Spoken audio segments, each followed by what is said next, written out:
चले तो कट ही जाएगा सफर, आहिस्ता आहिस्ता। चले तो कट ही जाएगा सफर, आहिस्ता आहिस्ता। हम उसके पास जाते थे मगर आहिस्ता आहिस्ता। चले तो कट ही जाएगा सफर, आहिस्ता आहिस्ता।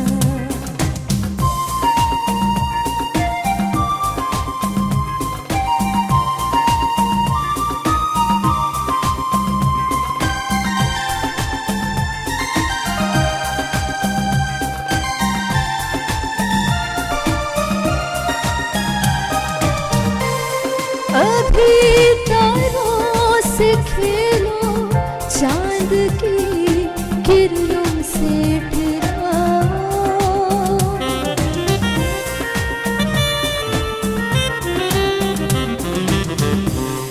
अभी तारों से खेलो, चांद की किरणों से ठहराओ। मिलेगी उसके चेहरे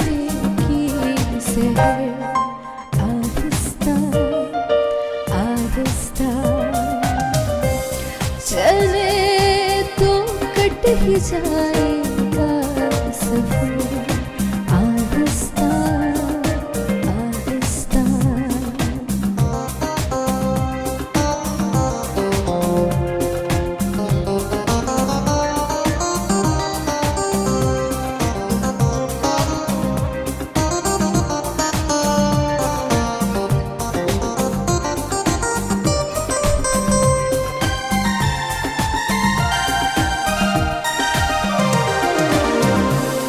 दरीचों को तो देखो, चिलमनों के राज तो समझो।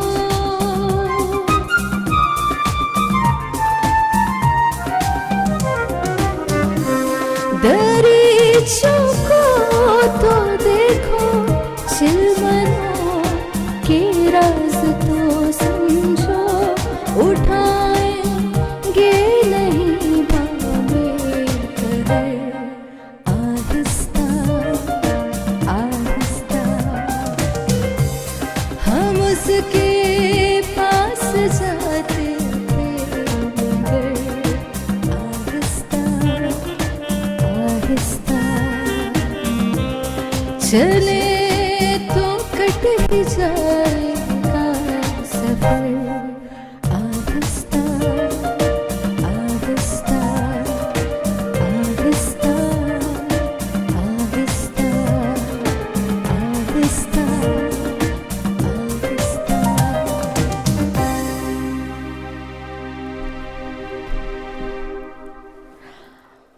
अस्सलामुअलैकुम एवरीवन, मुझे कहते हैं जिया नोमान जनाब। एक बार फिर से आप लोगों की खिदमत में हाजिर हो चुके हैं। पीर के दिन रात 9 से साढ़े 10 बजे तक का ये सफ़र हमारा, ये इंटरेक्शन और ये खूबसूरत सी महफिल सजती है आप लोगों के लिए लाइव मिक्स पत्ती में।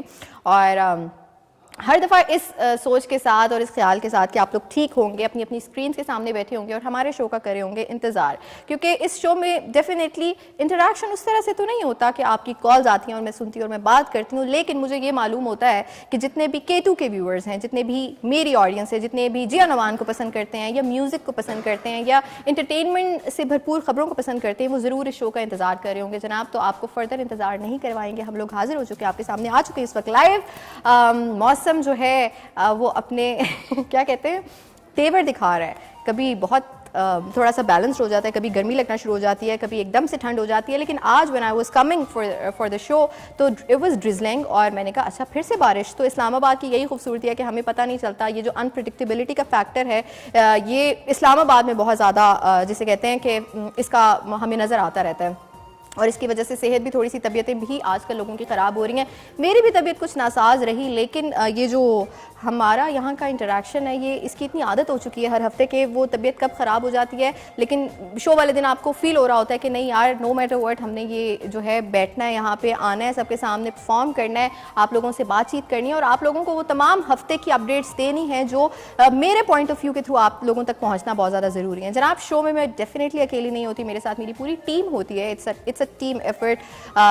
मेरा काम बहुत आसान है, मैं आप लोगों के सामने बैठ के यहाँ पे वो सब कुछ बोल देती हूँ जो मोस्टली मुझे कहा जाता है या दिया जाता है, लेकिन पर्दे के उस पार जो लोग हैं, जैसे हमारे कैमरामैन हैं, जैसे हमारे प्रोड्यूसर साहब हैं, जैसे हमारे साउंड इंजीनियर हैं, हमारा सेट डिपार्टमेंट है, इनकी बहुत मेहनत होती है और इनकी इस पूरी मेहनत के बाद हम लोग यहाँ पे आपके सामने लाइव आते हैं। जनाब आज फाइनली काफ़ी अरसे बाद माइक लग गया है हमारे म्यूजिशियन को हमेशा माइक के बगैर होते हैं, बहुत अरसे से माइक के बगैर थे और मुझे फील हो रहा था कि नहीं इनको वापस जो है ना ज़बान दे देनी चाहिए। सो हमारे साथ मौजूद हैं कीबोर्ड्स पे वेरी टैलेंटेड शामिर गोहर। अस्सलाम वालेकुम।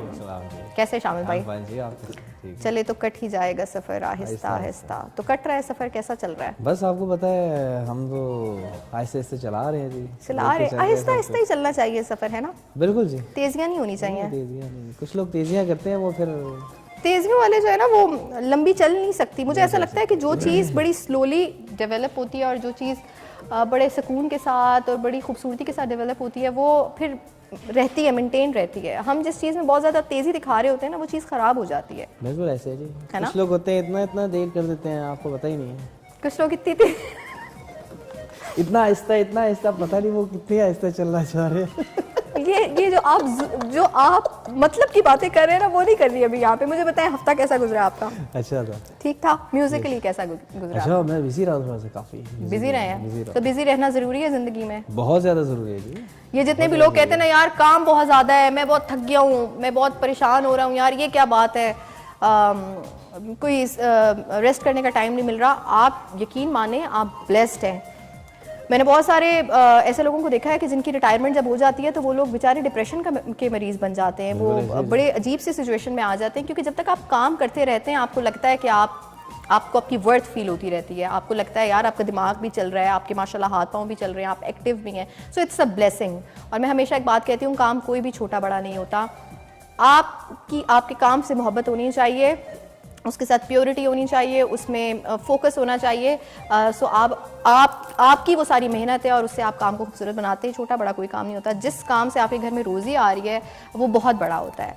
सो अपने काम की कदर करें और उसके लिए अल्लाह ताला का शुक्र अदा करते रहा करें। सो जनाब आज का शो भी ये ज्ञान वगैरह तो सारे अलग हो गए, मैं पता नहीं कब से ज्ञानी बन गई हूँ लेकिन शो में बहुत कुछ होता है आपके लिए। सबसे पहला जो आज का हमारा सेगमेंट है हमेशा की तरह दैट इज़ फिल्मिस्तान, और फिल्मिस्तान में हम करते हैं फिल्म्स का रिव्यू। सो आज की भी जो हमारे पास फिल्म है ये बड़ी थोड़ी कंट्रोवर्शियल रही। कंट्रोवर्शियल इस लिहाज से कि ये फिल्म काफ़ी अरसे से इसके बारे में हम सुन रहे हैं।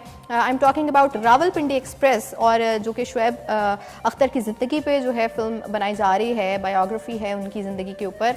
सो इसमें बहुत सारे इश्यूज़ का सामना करना पड़ा। पहले कास्ट में थोड़ी चेंजेस थी, पहले इसको उमैर जसवाल कह रहे थे, फिर उनको चेंज किया गया, फिर गौहर रशीद ने इसमें ही स्टेप्ड इन, एंड फिर उसके बाद शुएब अख्तर की तरफ से भी कुछ बयानात आए कि मुझसे पूछा नहीं गया, इसमें मेरी रजामंदी नहीं शामिल। लेकिन उसके बावजूद भी फिल्म कहीं ना कहीं आगे आ रही है। इसका टीज़र हमारे पास मौजूद है, उसको चल के देखते हैं और फिर बात करते हैं।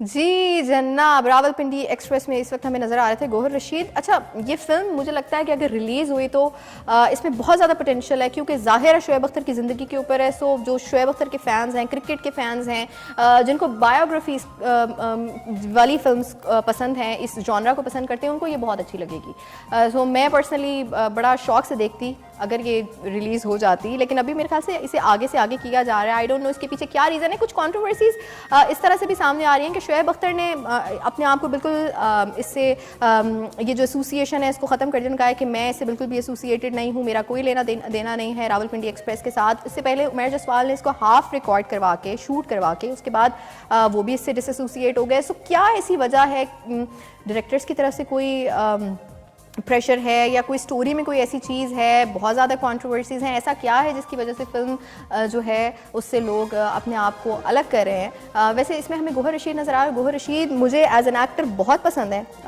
मुझे ऐसा लगता है कि एक तो वो नेगेटिव किरदार बड़े खूबसूरती से निभाते हैं, हमने उनको मौला जट में देखा, उससे पहले ड्रामाज में वो बहुत उम्दा काम कर रहे हैं, लेकिन साथ ही साथ ये जो रोल है शुएब अख्तर का, अगर तो वो उसको मुझे ऐसा लग रहा है बहुत खूबसूरती के साथ कैरी कर रहे हैं। और आई एम एंशियसली वेटिंग कि ये फिल्म रिलीज़ हो और हम इसको देखें।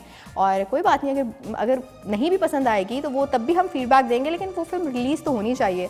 सो कब रिलीज़ होगी अभी कोई इस हवाले से हमें डेट्स वगैरह पता नहीं चली हैं, लेकिन वी आर वेटिंग कि जब भी आए सो हम सबको पसंद आए। यहाँ पे एक ब्रेक लेंगे और जब ब्रेक से वापस आएंगे तो शो में बहुत कुछ है आपके लिए।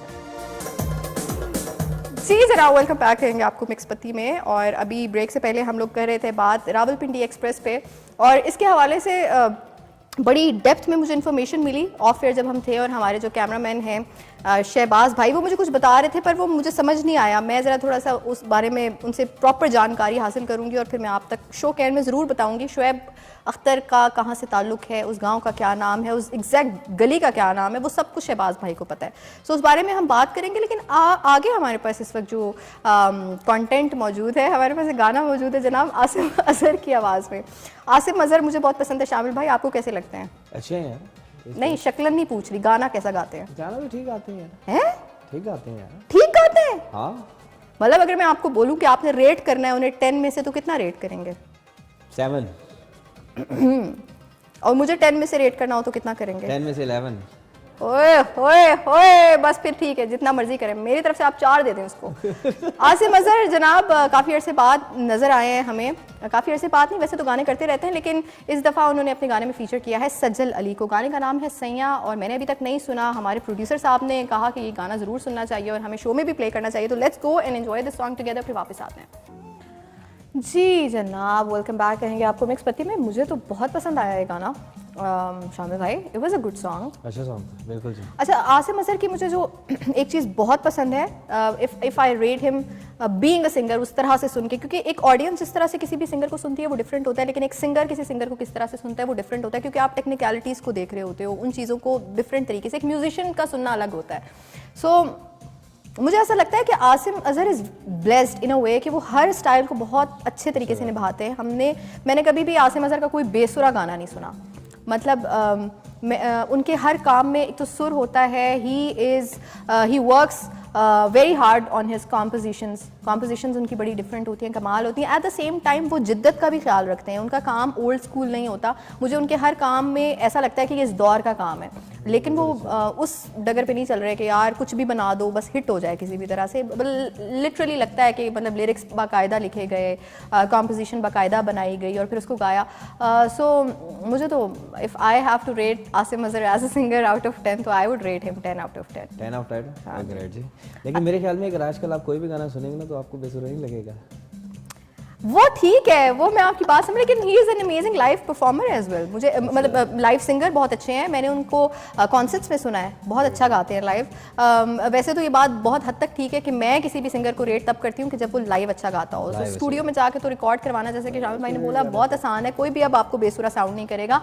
लेकिन आप हैरत अंगेज उसमें सिचुएशन में चले जाएंगे जब आप बहुत सारे ऐसे सिंगर जो आपके फेवरेट हैं, जिनके गाने हिट हैं, ट्रेंडिंग पे, उनको आप लाइव सुनेंगे तो आप हैरान हो जाएंगे कि मतलब ये तो अपने ही गाने को लाइव नहीं गा सकते। किसी और का गाना गाना तो बहुत मुश्किल काम है, वो अपने गाने को ही लाइव दोबारा नहीं गा सकते। मैं वैसे एक सरहद पार के सिंगर का पिछले दिनों मैंने गाना कवर किया, वो गाना इंटरनेशनली इस वक्त ग्लोबली बहुत हिट है। मैं बात करी हूँ हुसन की, और हुसन मुझे भी बहुत पसंद है, मैं भी बहुत सुनती हूँ। लेकिन उस दिन मैं एक इवेंट की, एक कॉन्सर्ट की वीडियो देख रही थी जिसमें वो अपना ही गाना लाइव नहीं गा पा रहे थे, और मैं हैरान हो गई। मैंने कहा कि मतलब आजकल it's just about social media, कि अगर आपको सोशल मीडिया पे आपका गाना हिट हो गया है तो नो मैटर आपकी मेहनत कितनी है, आप कितने अच्छे सिंगर हैं, that does not matter at all. So ये इसमें बहुत हाथ आपकी लक का भी है, मेहनत डेफिनेटली है, लेकिन इसके साथ साथ लक का बहुत हाथ है। अक्सर आपका कोई पहला ही गाना जो है, पहली ही मेहनत आपकी हिट हो जाती है। अक्सर लोग बनाते रहते हैं लेकिन कोई सुनता ही नहीं है यार। वैसे इस बात से मुझे याद आया कि 29 को मेरा गाना भी रिलीज़ हो रहा है। Great ji. Are you excited? कोई पता है आपको मेरे गाने की रिलीज़ के हवाले से कोई इन्फॉर्मेशन है, कोई नॉलेज है कि मतलब आप जिसके शो में बैठते हैं उसका गाना 29 को रिलीज़ हो रहा है? मुझे है नॉलेज है, लेकिन मैं ज़रा चाह रहा हूँ सरप्राइज रहे तो अच्छा है। ओए होए जनाब, इस बारे में आपको बताएंगे, अभी भी 6 मिनट है ब्रेक में। नेक्स्ट मेरे ख्याल से कंट्रोवर्सी की तरफ चलते हैं जनाब। हमारे पास एक फुटेज मौजूद है, प्रोड्यूसर साहब चल के ये फुटेज देखते हैं फिर वापस आते हैं।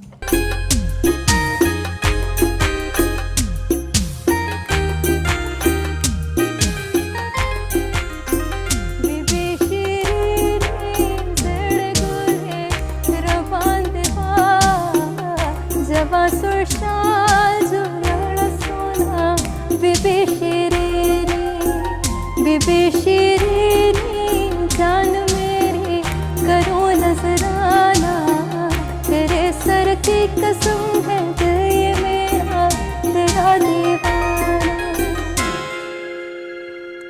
जी जनाब, वेलकम बैक कहेंगे आपको। मिक्स पत्ती में शामिल भाई की बहुत पुरजोर फरमाइश की वजह से हमें बीबी शिरीनी को हल्का सा गुनगुनाना था। बड़ा ही खूबसूरत गाना है वैसे, ज़ीक आफरीदी ने इसको गाया, लेकिन इसको बहुत सारे सिंगर्स ने गाया और डिफरेंट स्टाइल में गाया। इस वक्त हमारे पास भी एक कवाली मौजूद है। जैसे कि हमें पता है रिसेंट टाइम्स में हदीका कियानी बिल्कुल पॉप से हट गई हैं और सूफ़ी की तरफ आ गई हैं, कवालियों की तरफ आ गई हैं, और मेरे ख्याल से बड़ा दिल लग गया उनका इस जॉनरा में। सो एक और कवाली का रीडू किया है हदीका कियानी ने बहुत ही खूबसूरती के साथ। Let's go and enjoy together, फिर वापस आते हैं। जी जनाब, वेलकम बैक कहेंगे आपको मिक्स पत्ती में। और आज की जो हमारी मिक्स पत्ती है इसमें बहुत कुछ आपके लिए, जैसे चाय के इंग्रेडिएंट्स भी चेंज होते रहते हैं। मसाला चाय भी होती है, कश्मीरी चाय भी होती है, ग्रीन टी भी होती है, नॉर्मल टी भी होती है, टी बैग वाली भी होती है, मिक्स चाय भी होती है। उसी तरह से हमारी चाय भी हर दफ़ा डिफरेंट होती है, हमारा कंटेंट भी हर दफ़ा फ़र्क होता है अकॉर्डिंग टू टाइम मैनेजमेंट। सो आज 14 मिनट की कवाली हमारे प्रोड्यूसर साहब ने आपके लिए रखी स्पेशली, क्योंकि मैं बताती चलूँ जितने लोगों को नहीं पता कि हमारे जो प्रोड्यूसर हैं अमाद साहब, वो बहुत बड़े फ़ैन हैं हदीका कियानी के। सो उनका बस नहीं चलता पूरा शो हदीका कियानी पे कर डालें। सो आज जनाब बात को आगे बढ़ाते हुए मैं बताना चाहूँगी कि हमारे पास वो दानिश्वर, वो मुअल्लिम, वो क्या क्या कहूँ मैं इनके लिए, उस्ताद तानसेन के घराने से और पता नहीं किस किस के घराने से, गालिब के घराने से, वो वैसे अपना जब तारुफ करवाते हैं तो इन सब के साथ उनकी कहीं ना कहीं से निस्बत है। हमारे साथ मौजूद हैं इब्ने ख्याल। इस दफ़ा कुछ डिटेल्ड गुफ्तगू और कुछ और नॉलेज का ज़ख़ीरा हमारे साथ शेयर करना चाहते हैं। अस्सलाम वालेकुम। वालेकुम सलाम। वालेकुम सलाम। आपने जितनी तारीफ़ की बहुत कम है, इससे ज़्यादा की बनती थी, ठीक है। और आप सोच रहे होंगे कि वैसे तो आप मुझे बुलाते हैं तो मैं आके बैठता हूँ। आज मैं पहले से इसलिए आके बैठ गया था कि महफ़िल में इससे पहले कि कुछ खा लें आप, महफ़िल में इससे पहले कि कुछ खा लें आप, पहले से ही आकर बैठ गया हूँ मैं। तो ये एहतियात बेहतर होती है। अक्सर जब भी मैं किसी महफिल में जाता हूँ वो खा मार लेते हैं, मैं पुखाई आना। तो मतलब आपको लग रहा है कि मिक्स पत्ती में आपको कुछ खाने को मिलेगा? ख्याल गुमान हमेशा अच्छा होना चाहिए। अच्छा होना चाहिए। तो क्या गुमान है, क्या खाने में मिलना चाहिए आपको? देखें, जहर के अलावा बताइएगा, वो तो है। जहर मुझ पे असर करेगा आपको लगता है? हाँ, जहर मर जाएगा बेचारा।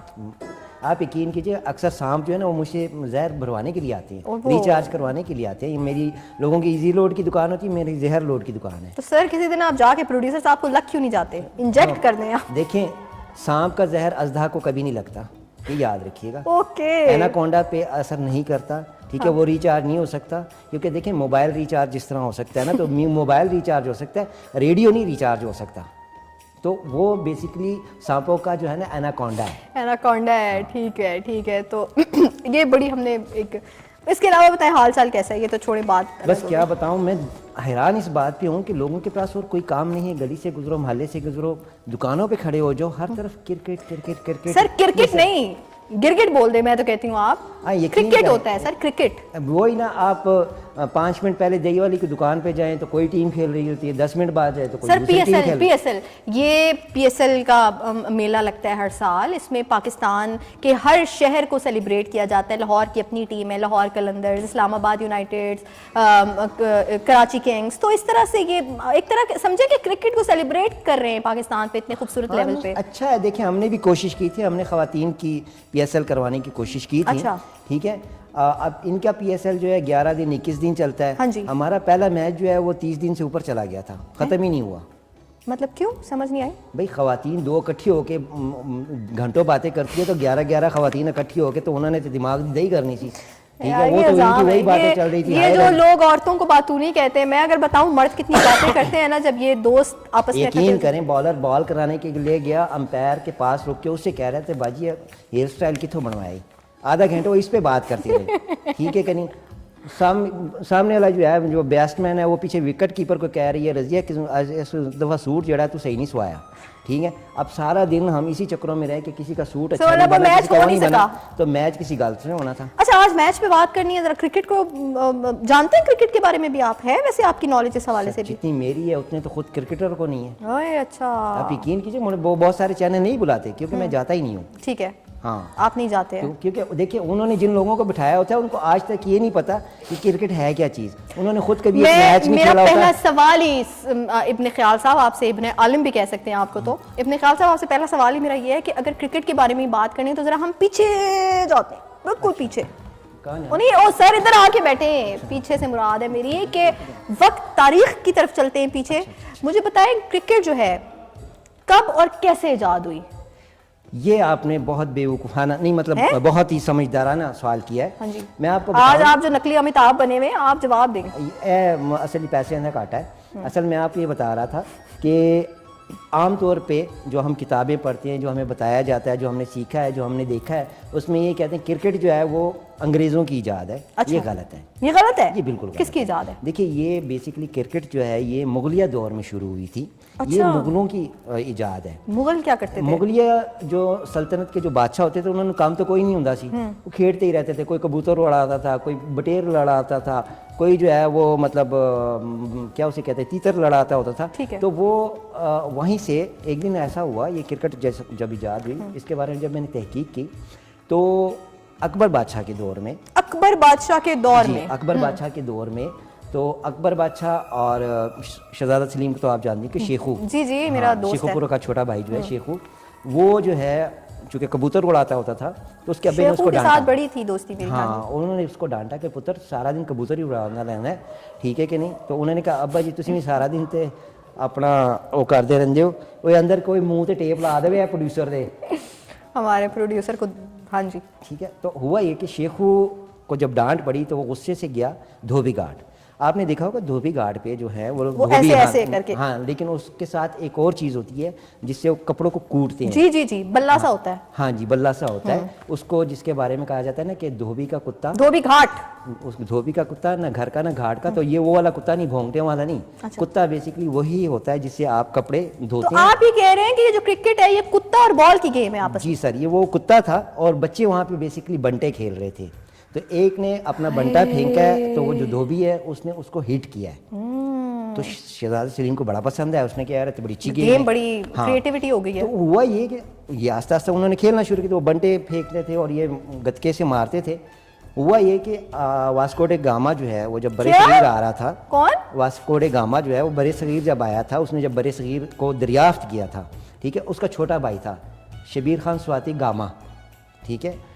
वो जब यहाँ पे आया, मुझे हंसी इसलिए आई है कि उसने अपना नाम अब जो है ना वो स्वाति रख लिया, हालांकि वो शबीर गामा है, ठीक है। वो यहाँ पे आया, उसने जब ये खेल गामा देखा, पादा निसा, हाँ, उसने ये खेल देखा तो बड़ा मुतासिर हुआ। वो वापस गया, वापस जाके उसने अंग्रेज़ों को कहा कि भाईजान उठे हो जी खेड़ा हो गया रे भाईजान एंकर उठाया कौन। ये हमारे दानिश्वर हैं इब्ने ख्याल साहब। और इब्ने ख्याल साहब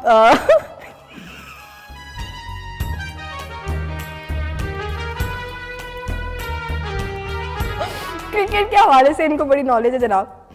और हमारे पास गाना मौजूद है। अच्छा जनाब, नॉलेज है कि इन्होंने हमें बताया कि क्रिकेट इजाद कैसे हुआ था। आपको कुछ पता है इस हवाले से? क्रिकेट ये सही बता रहे हैं शामिल भाई? अच्छा, माइक ही नहीं है। ये आइंदा नहीं करना, आइंदा। अच्छा सुने इब्ने ख्याल साहब, देखें आप मेरे साथ शो में बैठ गए, तुम हमारा तो काम वैसे ही तमाम है। मुझे बताएं, थोड़ा शायरी की तरफ आते हैं। मैंने सुना है शायरी आप बहुत अच्छी करते हैं, बल्कि अब सुनाते रहते हैं आप हमें ताज़ा ताज़ा शेर। हाँ, शायरी तो बस ऐसा है ना कि जिस तरह के मतलब आंधी में जो है ना वो शापर उड़ते हैं, बिल्कुल इसी तरह मेरे शेर उड़ते हैं। अच्छा, ठीक है कि नहीं, मतलब सादा सा शेर है। मैं अभी आ रहा था तो अपना, आपको पता है मैं क्या बताऊं, तो आते आते एक शेर ये था कि ये जीना भी कोई जीना है। देखिए कितना दुखी शेर। आप यकीन कीजिएगा, बंदा रोने लग पड़ता है जब ये शेर सुनता है कि ये जीना भी कोई जीना है। ये जीना भी कोई जीना है। हाँ, जेलम दे पिछो दीना है। सर कोई बेहतर शेर की तरफ आए, जरा हंसी नहीं आई। अच्छा, इनके लिए मैंने एक शेर लिखा था आज। शामिल भाई के लिए? अच्छा, शामिल ने। अच्छा, इनके लिए शेर था कि 80 पागल यार दे पीछे।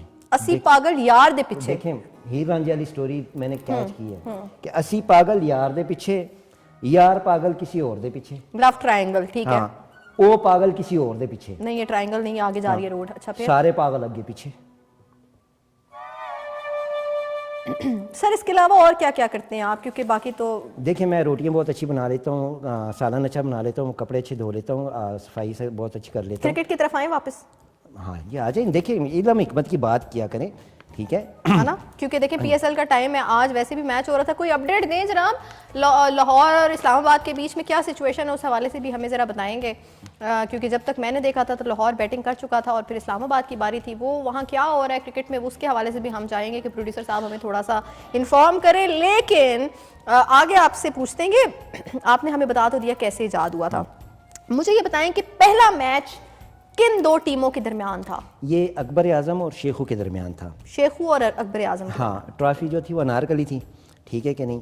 तो जीत जो गया वो तानसीन गया, तानसीन अनारकली को लेकर साइड से निकल गया और ये बाप और बेटा आपस में मैच ही खेलते रह गए। मैच ही खेलते, मतलब हाथ दोनों में से किसी के भी नहीं आई। ये टेस्ट मैच उसी दौर की याद है, पहले 20-20 दिन का होता था।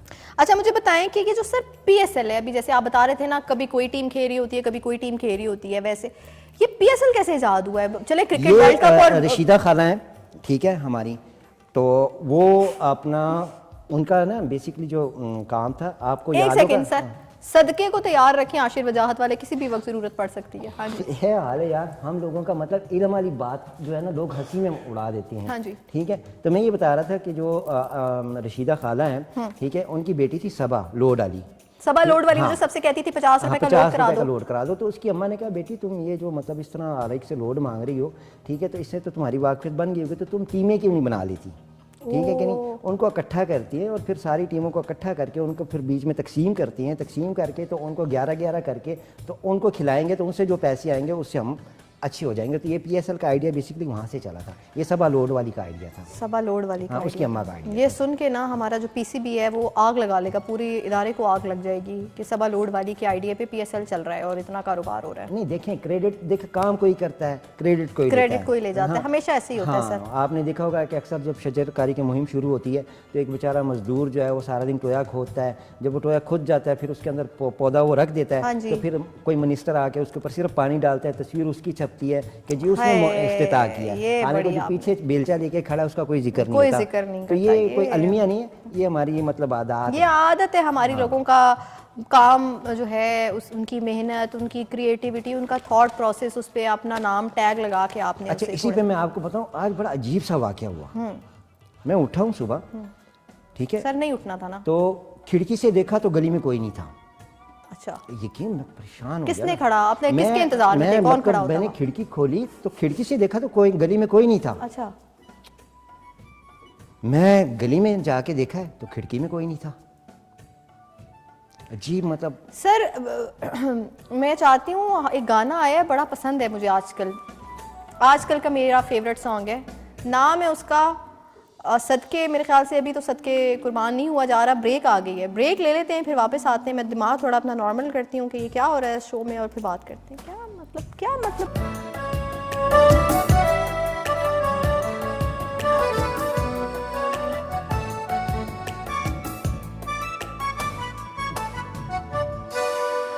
जी जनाब, वेलकम बैक कहेंगे आपको मिक्स पत्ती में। और शो का सिलसिला जारी और सारी है, आप लोगों के साथ बातचीत हो रही है, इन्फॉर्मेशन शेयर हो रही है। कुछ हमारे साथ इब्ने ख्याल साहब मौजूद हैं, वो भी अपनी दानिशवराना सोच हमारे साथ जो है शेयर करें। लेकिन इस वक्त ज़रा थोड़ा सा मैं चाह रही थी एक ऐसी चीज़ के ऊपर बात करना, एक ऐसे इशू के ऊपर बात करना जो कि आज मेरी नज़र के सामने आया। और आई थिंक ये वाक़या कल पेश आया है।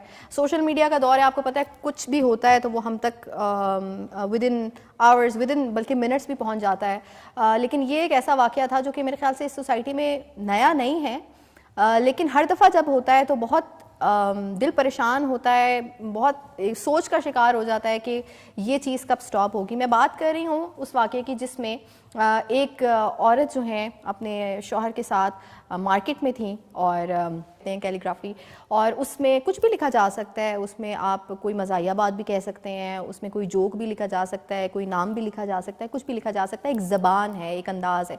सो उस कैलीग्राफी का आर्ट हुआ था एक शर्ट के ऊपर, और वो शर्ट पहनी हुई थी एक ख़ातून ने अपने शौहर के साथ मार्केट में, और वहाँ पे जनाब हजूम लग गया, एक जिसे कहते हैं मॉब था। कुछ अरबी में कोई क्या कहते हैं सूरत भी नहीं पड़ी होगी, उन्हें मालूम नहीं था उस पर क्या लिखा हुआ है, लेकिन जस्ट बिकॉज कैलीग्राफी का आर्ट हुआ था उस शर्ट के ऊपर तो उन्होंने उस पर फतवा लगा दिया। और जिस तरह से एक बहुत ही दलेर, बहुत ही जिसे कहते हैं, मतलब अगर वो वहाँ पे ना पहुँचते तो लिटरली शायद कुछ ही देर में उनको ख़त्म कर दिया जाता, उन पे हमला कर दिया जाता। और ये पहली बार नहीं हुआ, इससे पहले भी बहुत सारे जिसे कहते हैं विक्टिम बने हैं इस चीज़ का, और बहुत सारे बेकसूर लोगों को इस तरह से ख़त्म कर दिया गया उन पे फतवा लगा के। अच्छा, बात सबसे पहले ये है कि हमने ये सोचना है कि अरबी जो है वो एक ज़बान है, और वो अरबी में आप बाथरूम भी लिख सकते हैं, बैतुल खला को भी अरबी में कुछ कहते होंगे ना, जब आप बाहर के ममालिक जाते हैं तो वहाँ पे अंग्रेज़ी तो नहीं लिखी होती। आप सऊदी अरब में चले जाएंगे तो अरबी में सब कुछ लिखा होगा, शॉपिंग मॉल्स में भी अरबी लिखी होगी, बाथरूम के बाहर भी अरबी लिखी हुई होगी। सो क्या ये ज़बान में अगर किसी चीज़ पे कुछ लिखा है तो वो क्या कुरानी सूरत होगी? मतलब आपने सोच लिया कि वो कुरानी सूरत होगी। इसमें तो फिर आपके इल्म की कितनी किल्लत है, आपके जहन, आपका कितना बीमार जहन है कि आप सिर्फ उस तर्ज की कोई लिखाई को देख के आप फ़ौरन फतवा लगा देंगे, और किसी भी बेकसूर इंसान को खुदा न खास्ता अगर वो वहाँ पे ना लेडी पहुँचती तो वो जान से जाती। ये बहैसियत सोसाइटी बहुत बड़ा क्वेश्चन मार्क है हमारे अंदर, जो ये रिलीजन को लेके ये जो पेशेंस की कमी है, ये जो हम फ़ौरन इख्तिलाफ़ राय अगर किसी से करते हैं उस पे फ़ौरन हम जो अगले को ख़त्म करने पे आ जाते हैं, उसकी जान लेना कितना आसान हो गया, आजकल किसी पे हमला कर देना कितना आसान हो गया, ये बहुत बड़ा क्वेश्चन मार्क है। और इट्स वेरी हार्ट ब्रेकिंग, क्योंकि हमारा जो दीन है वो हमें पेशेंस सिखाता है, वो हमें बर्दाश्त सिखाता है, हमें हुस्न सलूक सिखाता है, और साथ ही साथ औरत को लेके आपका क्या रवैया होना चाहिए। अब उन्होंने किस तरह फ़ील किया होगा, कितना अनसेफ फील किया होगा, कितना मिजरेबल फील किया होगा उस मोमेंट में कि जब उन्हें नहीं पता था कि मुझसे क्या गलती कोताही हो गई, and she was about to get attacked by the mob. So ये एक चीज़ है जो अब हमें सोचनी पड़ेगी कि हम लोगों ने क्या इसी तर्ज के साथ चलते रहना है। और यहाँ पे मैं बल्कि अगेन ये जो हमारी पुलिस ऑफिसर हैं उनको सल्यूट करूँगी कि जिस दिलेरी के साथ वो गई हैं और उन्होंने जाके उनको बचाया है, उस मॉब से निकाला है, और फिर बाद में उन्होंने ये बयान भी दिया और उन्होंने माफ़ी भी मांगी।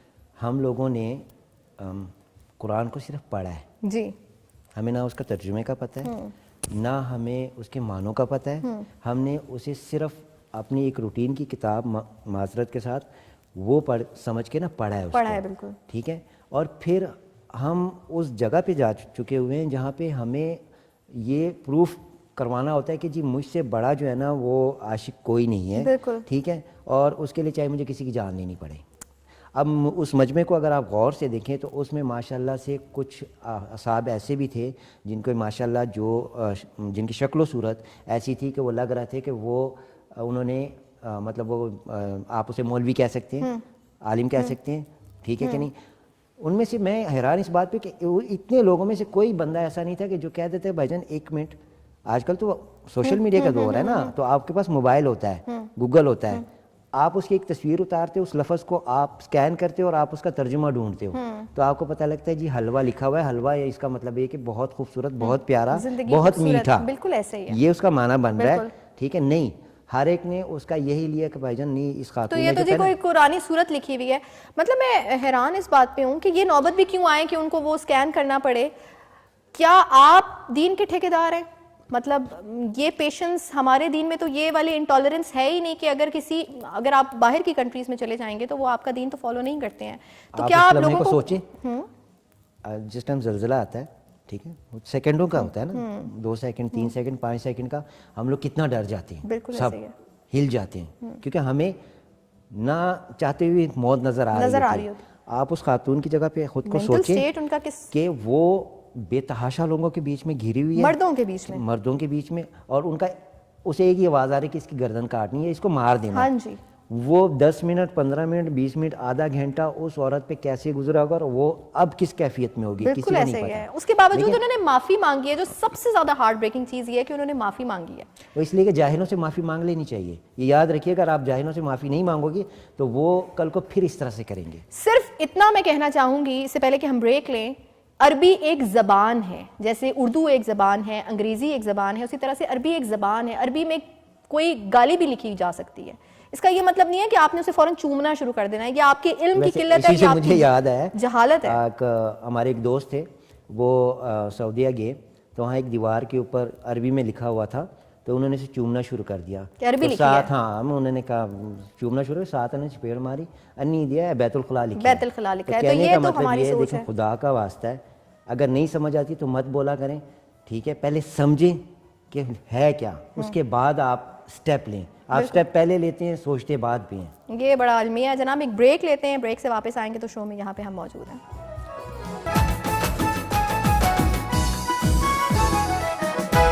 जी जनाब, वेलकम बैक। कहेंगे आपको मिक्स पत्ती में सीटी बजेगी, शोर मचेगा, हंगामा ना ना ना ना ना ना ना ना ना। ये देखिए, मुझे नहीं आता, मैं कहती हूँ नहीं आता बस, लेकिन जो बजा है ना, तो ये इससे बस फिर मेरा दिल किया कि मैं गाऊँ।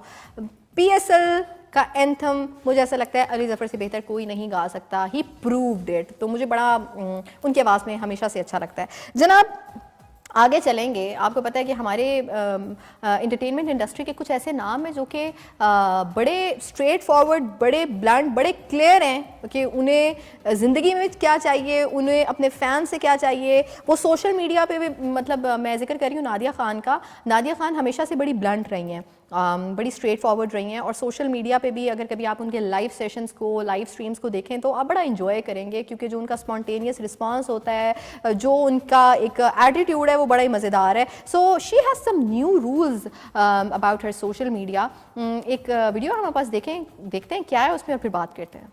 क्या बात है जनाब, इतना वैसे ज़िंदगी में क्लियर होना बनता है, और तो सीधा सीधा कहती है गेट लॉस्ट। देखिए जनाब, बात सीधी सी है। अब क्योंकि सोशल मीडिया का दौर है और बड़ा इजी एक्सेस हो गया है, किसी की भी ज़िंदगी में क्या हो रहा है तो आपको ये भी पता चलता रहता है।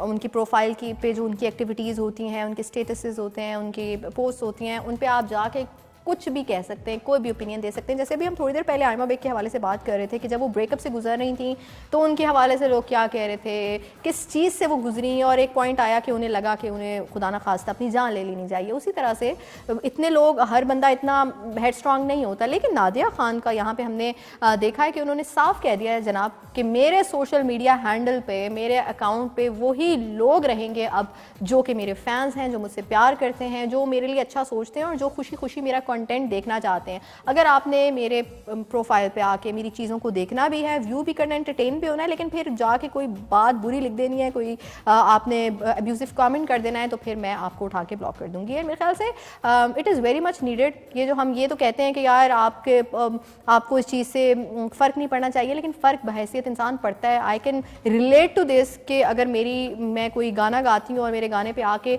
कोई बंदा ऐसे लिख के चला जाए, कुछ भी गलत कह के चला जाए, तो किस हार्ट ब्रेक से इंसान गुजरता है, ये चीज़ समझना बहुत ज़्यादा ज़रूरी है।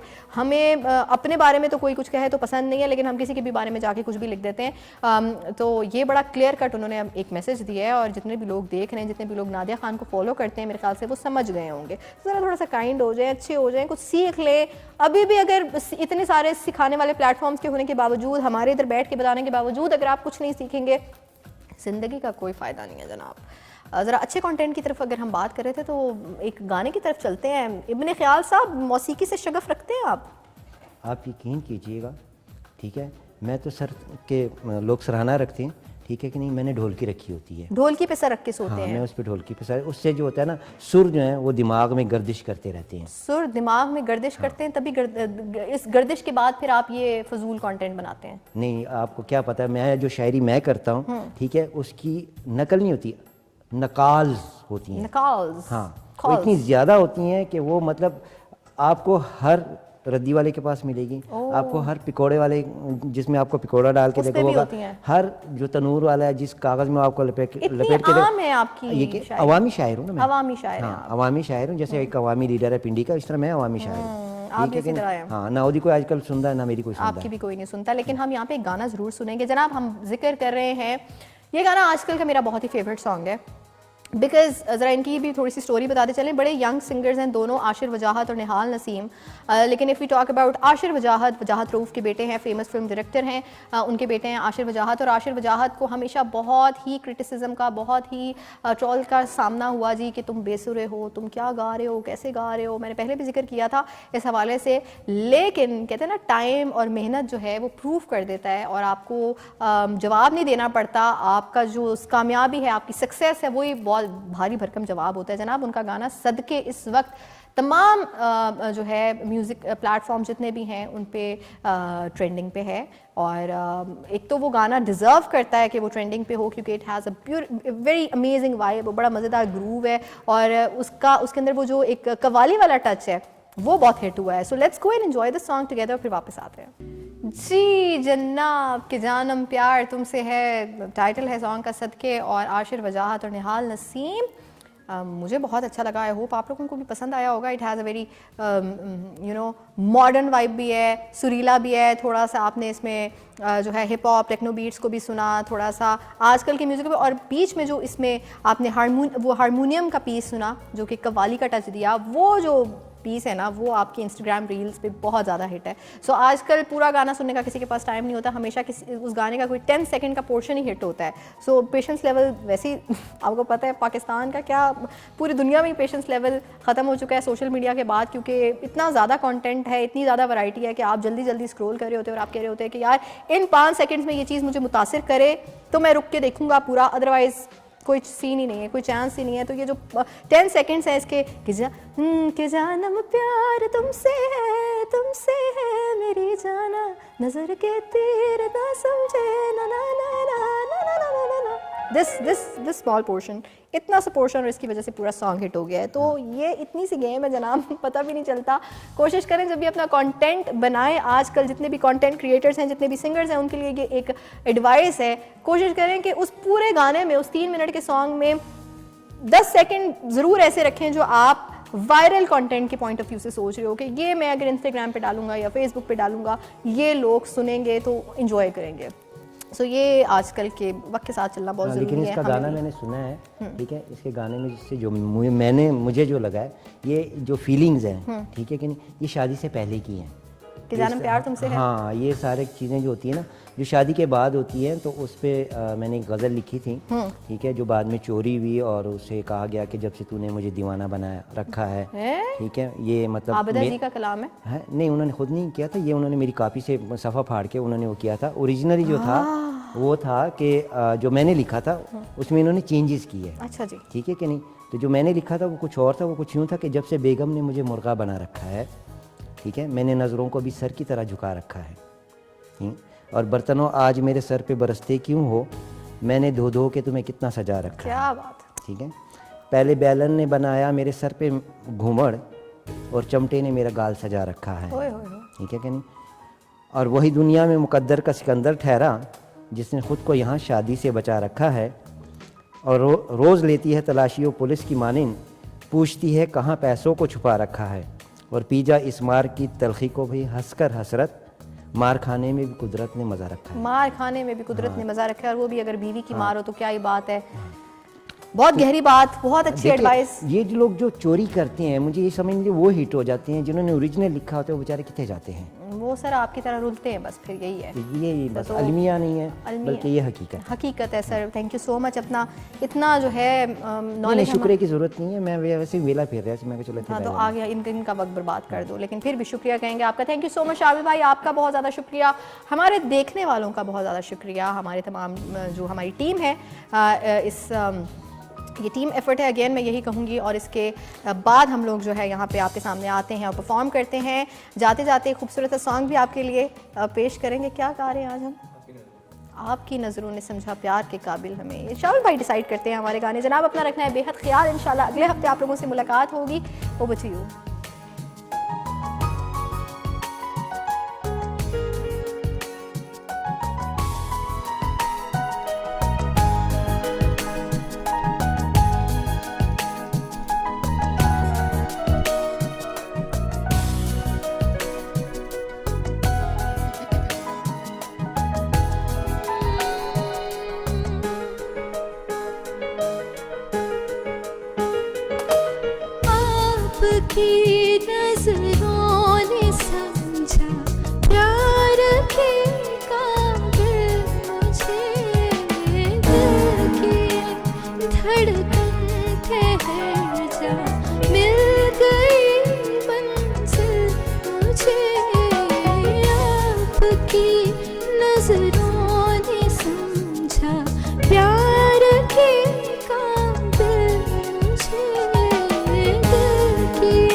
ये फैसला जी हमें मंजूर है आपका, ये फैसला कह रही है हर नजर उम्दा पर शुक्रिया हंस के अपनी जिंदगी में कर लिया शामिल हमें, आपकी नजरों ने समझा प्यार के काबिल मुझे, दिल की है धड़कन ठहर जा, मिल गई मंजिल मुझे, आपकी नजरों ने समझा।